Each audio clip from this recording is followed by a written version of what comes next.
पूर्व में साथियों हमने देखा था कि अंतरिक्ष के ग्रह, नक्षत्र, तारे, सूर्य, ज्योति देने वाले प्रकाशमान जितने भी अंतरिक्ष में दिखने वाले ग्रह नक्षत्र हैं, उन सब का अध्ययन करने वाला जो विषय है वो अपना ज्योतिष शास्त्र कहलाता है। ज्योतिष शास्त्र के प्रवर्तक में सबसे पूर्व में अगर किसी का नाम आता है तो वेदों का प्रादुर्भाव स्वयं ब्रह्मा जी ने किया, इसलिए ब्रह्मा जी के द्वारा ही सर्वप्रथम ज्योतिष की उत्पत्ति मानी जाती है।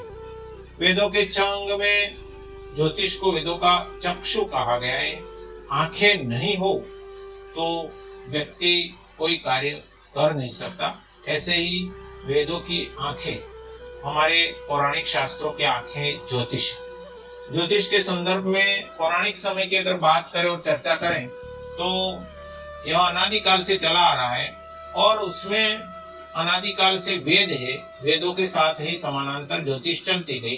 बाद के जितने भी विद्वान आए उन्होंने समय समय पर उसमें शोध और अनुसंधान किए और इस ज्योतिष को और आगे बढ़ाते हुए इस संदर्भ में बहुत नए नए कार्य और नई नई वस्तुओं का उसमें अभ्यास करके जोड़ा।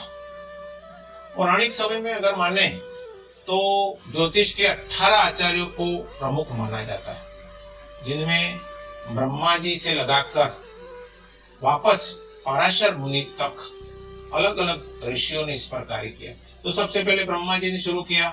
भगवान सूर्य ने इस संदर्भ में ज्योतिष में सूर्य सिद्धांत उन्हीं के नाम पर है। फिर वशिष्ठ ने अपना मत ज्योतिष में और बहुत सारे सिद्धांत दिए।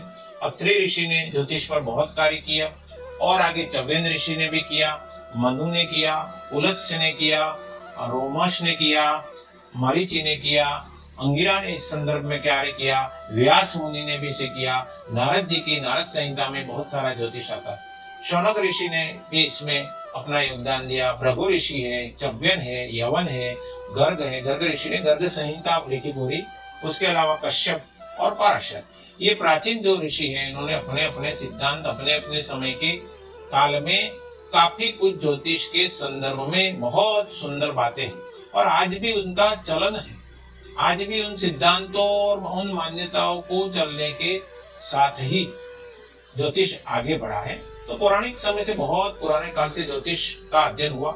ज्योतिष का क्रमबद्ध इतिहास और सबसे व्यवस्थित अध्ययन अगर कहीं माना जाता है तो 476 ईसा पूर्व आर्यभट्ट ने उसे अपना ग्रंथ लिखा। आर्यभट्टी ग्रंथ जो प्रसिद्ध है। और उसके बाद में आर्यभट्ट द्वितीय भी हुए, जिन्होंने भी ज्योतिष के संदर्भ में काफी कार्य किया। महा आर्यभट्टी नाम से उनका भी ग्रंथ विख्यात है। उसके बाद में वराहमिहिर हुए।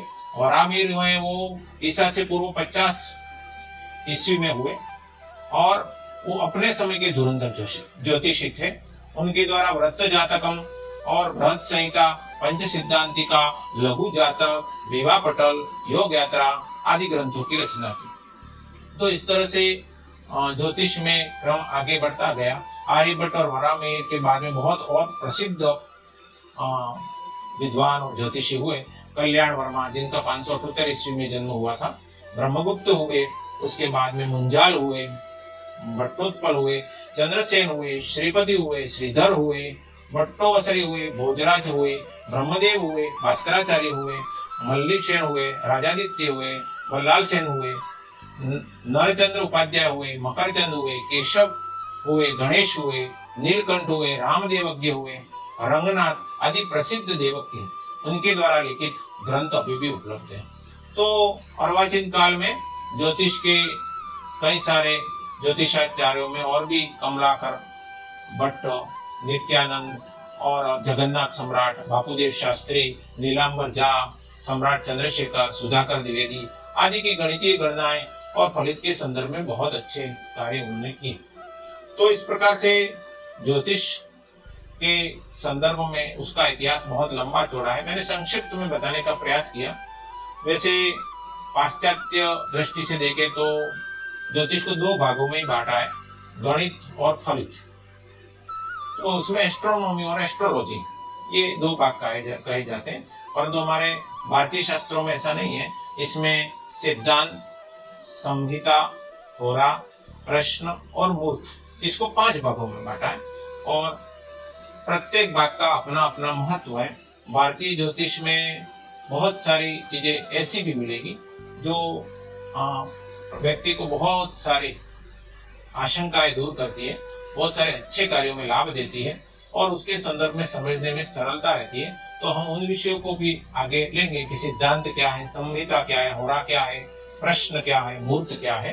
तो साथियों, आज इतना ही कहकर मैं अपनी बात समाप्त करता हूँ। जय श्री कृष्ण।